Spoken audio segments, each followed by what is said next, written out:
ఒక చిన్న విషయం ఏంటంటే, ఒక మాట ప్రతి నెల ఒక చోట Thotavaripalem area church pastor fellowship జరుగుతూ ఉంటుంది. ఒక సంఘంలో మాట్లాడినటువంటి వారు మరొక సంఘంలో అవకాశం లేదు. అలా ఇద్దరు మాట్లాడతారు. ఈ దినం కూడా ఇద్దరే మాట్లాడతారు. అట్లా ఇద్దరు మాత్రం ఉన్నారు ఎక్కడ మాట్లాడినటువంటి వారు. తిమోతి గారు అలాగే ప్రసన్నమ్మ గారు, మేమందరం ఆల్రెడీ మాట్లాడేసి ఉన్నాము. వీళ్ళిద్దరికి ఈ దినం ఇక్కడ అవకాశం. సరే సరే, ఓకే, రైట్.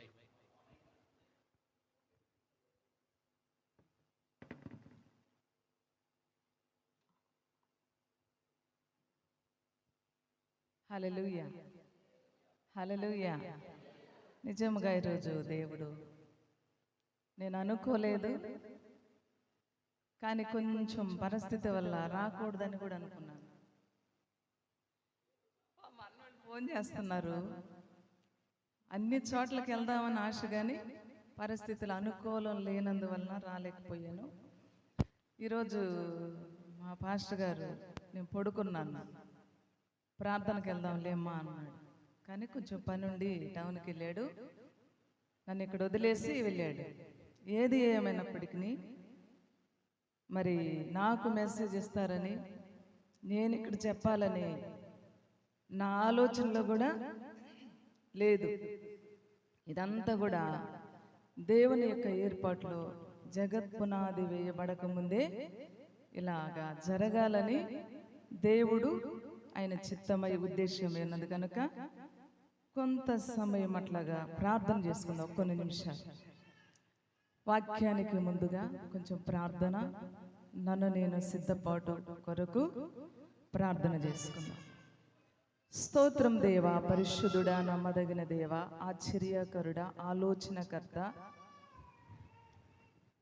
నిత్యుడవుగా తండ్రి, సమాధానకర్త, సమాధానమునకు అధిపతి యెహోవా, ఇదిగో ప్రభా, వేల్పులలో మహనీయుడవు, సర్వశక్తిమంతుడవు, సర్వభౌముడవు నైనా, ఈరోజు నైనా ఈ రీతిగా నేను స్తుతించటకు సజీవ లెక్కలో ఉంచినందుకై మేమంతా కూడా ప్రభా సజీవులుగా ఉన్నామంటే ఇది కేవలం నువ్వు ఇచ్చిన ఉచితమైన కృప మాత్రమే.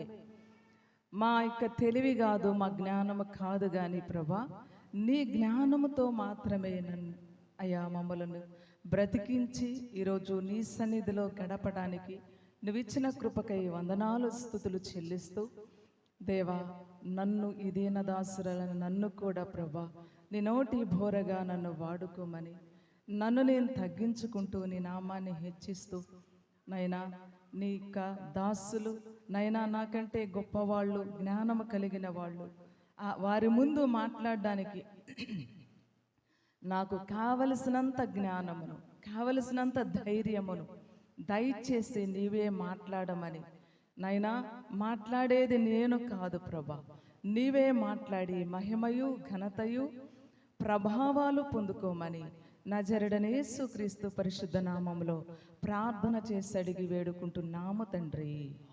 హల్లెలూయా, హల్లెలూయా.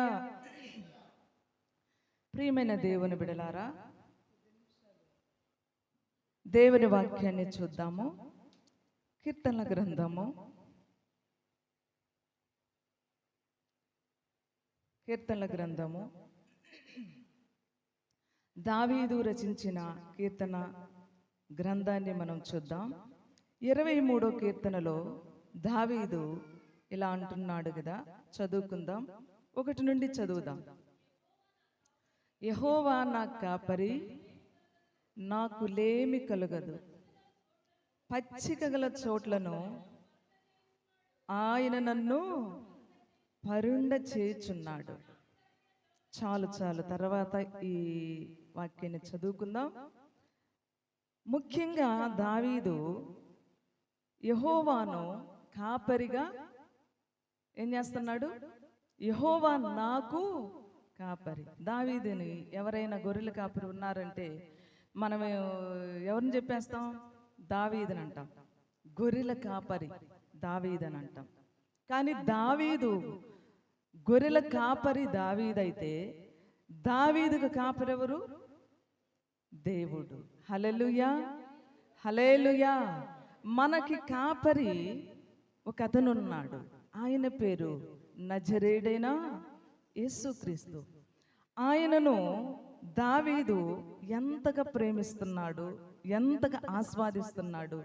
తన జీవితములో దావీదు కాపరే అయ్యుండొచ్చు, కానీ దావీదుకు పైన ఒక కాపరి ఉన్నాడన్న సంగతి దావీదుకు మాత్రమే తెలుసు. దావీదు ఇది గ్రహించాడు. నాకొక కాపరి ఉన్నాడు. ఆ కాపరి ఎటువంటి వాడు అంటే, ఆయన సమస్త గొర్రెలకు సర్వ సృష్టికి కాపరి అయి ఉన్నాడు ఆయన అంటున్నాడు. ఎలాంటంట? సర్వ సృష్టిలో ఉన్న గొర్రెలన్నిటికీ కాపరి ఆయనే.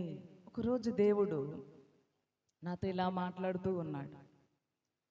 ఏమని అంటే, నా కన్ను చాలా బలహీనమైపోయింది, కన్ను కనబడట్ల, ఈ కన్నంతా కూడా పోయింది, తెల్లగా వచ్చేసింది. అయితే ప్రార్థన చేస్తున్నా, కన్నీరు కార్చి ప్రార్థన చేస్తున్నా. ప్రభా, నాకు కాపరివి నువ్వే కదా, నన్ను నడిపించువాడవు నువ్వే కదా, నన్ను పోషించువాడవు నువ్వే కదా, నన్ను సృజించినవాడవు నువ్వే కదా అని ప్రార్థన చేస్తున్నాను. కానీ ప్రార్థన చేస్తున్నాను కానీ కన్ను మాత్రం కనబడట్ల. అయితే హాస్పిటల్, ఇంకోళ్ళు ఏంటి, అన్ని హాస్పిటల్, చీరాల నాగార్జున హాస్పిటల్ అంతా తిరిగాను. ఎందుకు అలా అయిందో నాకు మాత్రం తెలీదు. మనకు చూపునిచ్చే చిన్న గుడ్డు ఉంటుంది కదా, అదే తెల్లగా అయిపోయింది. ఆ బైబిల్ చూస్తే ఏమి కనపడట్లా, వస్తువులు కనపడట్లా, అంత భయంకరంగా. కన్ను బాగుండి అన్ని బాగుంటేనే ఏలుకోవడం ఎవరు? మన యజమానులు. కానీ ఏదో ఒక లోపం అంటే చాలా కష్టం. అలాంటి పరిధిలో, అలాంటి పరిస్థితుల్లో ప్రార్థన చేస్తూ ఉన్నాను. హాస్పిటల్కి వెళ్తే నాగార్జున కంటి హాస్పిటల్ అయిన డాక్టర్ మధుర రాశాడు. అక్కడికి వెళ్ళడానికి కూడా డబ్బులు లేవు ఆ రోజుల్లో. అయితే ప్రియమైన దేవుని బిడలారా, నేనొకటే దేవుని దగ్గరికి తీర్మానం చేసుకున్నా. ప్రభా, నీవే నా కాపరివైతే, దావీదు ఇలా అంటున్నాడు, ఈ వాక్యం నన్ను దర్శిస్తుంది, ఈ వాక్యం నన్ను తాకింది. నీవు నా కాపరివైతే దావీదుకు నువ్వు కాపరివయ్యుండి, దావీదు గొర్రెలు కాస్తున్నప్పుడు, దావీదు గొర్రెలు కాస్తూ ఉన్న సమయంలో ఎలుగుబంటి వచ్చినప్పుడు ఏ అపాయము కలగకుండా దావీదు పక్షంగా నిలబడి దావీదుతో ఉండి నీవు ఎలుగు బంటును కూడా చీల్చివేయగలిగిన ధైర్యమును, బలమును, శక్తిని అనుగ్రహించి దావీదును నిలబెట్టుకున్న దేవుడు నువ్వే అని ప్రార్థన చేస్తున్నా. ఆ ప్రార్థన విన్న దేవుడు, నేను ప్రార్థన తెల్లవారుజాము 3 గంటలకు ముగించి పడుకున్నలాగా ప్రాణం సొక్కిపోయి పడుకున్నప్పుడు నాగార్జున కంటి హాస్పిటల్కి వెళ్ళాను దర్శనంలో.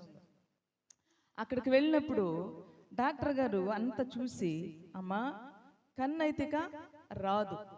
ఈ లోక సంబంధమైన డాక్టర్లు ఎంతమంది ఉన్నా ఎక్కడికి వెళ్ళినా రాదు. నేను ఒక డాక్టర్ గారి పేరు చెప్తాను, అక్కడికి వెళ్తావా అన్నాడు. నేను అంటున్నాయ్యా, చెప్పు, ప్రత్యేకమైన డాక్టర్ ఎవరైనా ఉండుంటారేమో అని అక్కడ కూర్చొని ఉండి ఆయనతో మాట్లాడుతూ ఉన్నప్పుడు ఆ డాక్టర్ గారి పేరేమిటోనని నేను ఎదురు చూస్తున్నప్పుడు అతను ఒక మాట చెప్తున్నాడు. డాక్టర్లందరికంటే ఒక అతను ఉన్నాడు, ఆయన పేరే నజరేయుడైన యేసుక్రీస్తు. గట్టిగా చప్పట్లు కూడా దేవుని స్తుతిద్దాం. హల్లెలూయా. కొడదాం చప్పట్లు, మనందరం తగ్గించుకొని చప్పట్లు కొడదాం. ఆయన పేరు నజరేయుడైన యేసుక్రీస్తు.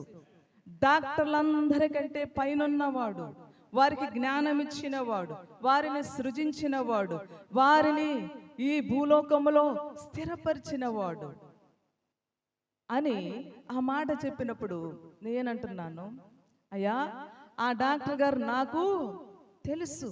నజరేయుడైన యేసుక్రీస్తు ఆయనే నా ప్రియుడు, ఆయనే నా రాజు, ఆయనే నా రక్షకుడు. నేను చెప్తున్నా, ఆయనే నా రక్షకుడు అని చెప్తున్న సమయంలో మెళుకు వచ్చేసింది నాకు.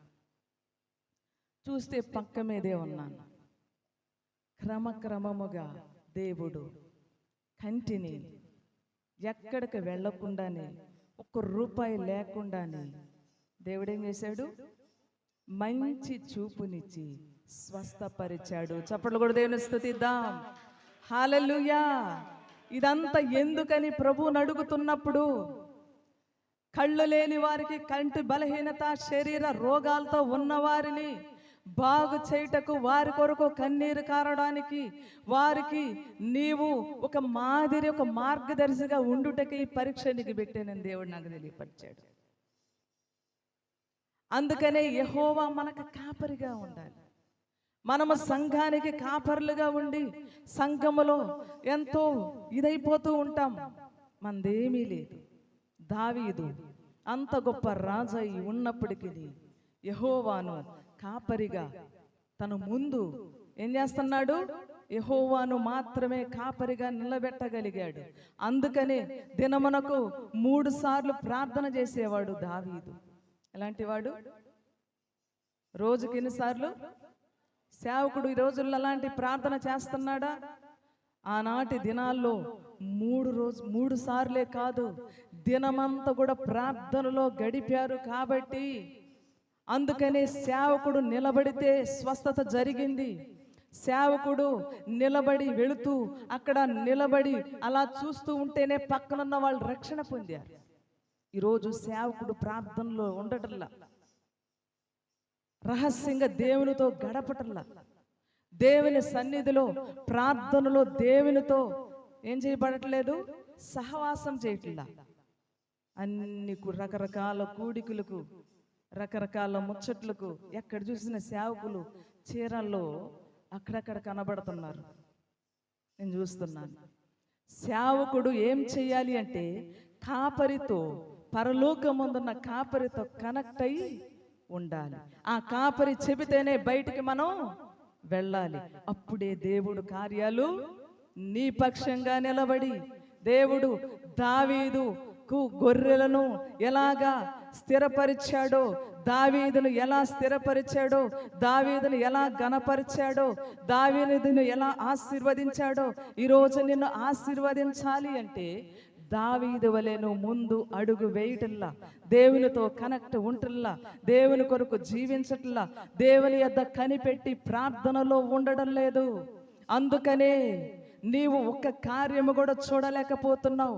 అయ్యో నా సంఘం ఎందుకు ఇలా అయిపోతుంది, అయ్యో నా సంఘములో ప్రజలు ఎందుకు రావడం లేదు అని చాలాసార్లు బాధపడుతున్నావు. దావీదులాగా ఏం చేయాలి? దేవునితో కనెక్ట్ అయ్యి ఉండాలి, దేవునిని ప్రేమించాలి, దేవుని కొరకు జీవించాలి. దావీదు దేవునితో ఏం చేయబడి ఉన్నాడు? ఏం చేయబడి ఉన్నాడు? అంటు కట్టబడి ఉన్నాడు. అందుకని దావీదు అంతగా వరదిల్లాడు, అంచెలంచెలుగా వరదిల్లాడు. కారణం దావీదు ఆయనకి సమయము లేకపోయినా కూడా ప్రార్థన మాత్రం మానుకోలేదు. దావీదులో కూడా ఉన్నాయి లోపాలు. సేవకులమైన మనలో లోపాలు లేవంటారా? ఉన్నాయి. లేవంటారా? సేవకుల్లో చూస్తే అన్ని లోపాలు కనబడతాయి. దావీదు దేవుని కోసం మాత్రమే ఏం చేశాడు? నిలబడి ఉంటున్నాడు. అందుకే ఇక్కడ ప్రియమైన దేవుని బిడలారా చూడండి, 19వ కీర్తనలో యెహోవా నియమించిన ధర్మశాస్త్రము యథార్థమైనది. ఆయన ధర్మశాస్త్రాన్ని ఎక్కువగా దావీదు ఏం చేశాడు? ధ్యానించాడు, ప్రేమించాడు, ధర్మశాస్త్రాన్ని హత్తుకున్నాడు. ఈ రోజుల్లో సేవకుడు ధర్మశాస్త్రాన్ని హత్తుకోవటంలా, ప్రేమించట్లా, ఇకేదో చెప్పేస్తా ఉన్నాడు. బయట మాటలు ఎక్కువగా వల్లిస్తూ ఉన్నారు, నవ్విస్తూ ఉన్నారు, కవ్విస్తూ ఉన్నారు, సంఘాలని ఈ రీతిగా నడిపిస్తూ ఉన్నారు.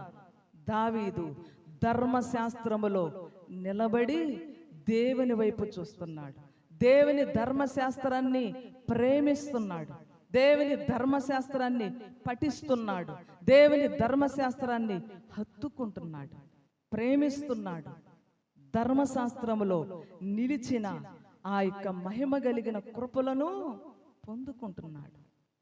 దావీదు ఇదే చేస్తున్నాడు. యెహోవా నా కాపరి, ఆయన నా కాపరి, ఆయన నేను ప్రేమిస్తున్నాను, ఆయన కోసం నేను బ్రతుకుతున్నాను, ఆయన కోసమే నేను జీవిస్తున్నాను, ఆయన కొరకే నేను నడుస్తున్నానని దావీదు చెప్పగలుగుతున్నాడు. ఇక్కడ ధర్మశాస్త్రము చూడండి, యెహోవా నియమించిన ధర్మశాస్త్రం యథార్థమైనది ప్రకటిస్తున్నాడు. ఎలాంటిదంట? ఆయన ధర్మశాస్త్రము యథార్థమైనది. దావీదు చక్కగా వివరణిస్తున్నాడు. ఆయన ధర్మశాస్త్రం యథార్థమైనదని తెలియపరుస్తున్నాడు. అయితే ఆ యథార్థమైన ధర్మశాస్త్రం ఏం చేస్తుంది? అది ప్రాణమును తెప్పరిల్ల చేస్తుంది. ఏం చేస్తుందంట? ధర్మశాస్త్రము